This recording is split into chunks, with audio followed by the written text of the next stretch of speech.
Hello বন্ধুরা, দেখো আমার ছাদ বাগানে একটা টমেটো গাছ হয়েছে। এই গাছটা আসলে আমরা কেউ লাগাইনি। এই গাছটা এখানে নিজে নিজেই হয়েছে। হয়তো কোনো পাখি টাখি এখানে টমেটোর বীজ ফেলছে, যার কারণে গাছটা এখানে নিজে থেকেই হয়েছে। আর গাছটা খুব তাড়াতাড়ি বড় হয়ে গেছে এবং ফলও আসছে।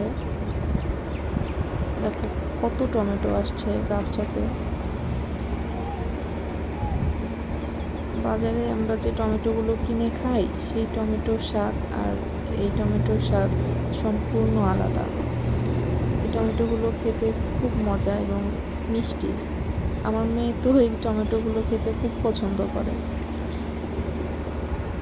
গাছ লাগাইনি অথচ গাছের ফল ঠিকই খাচ্ছি।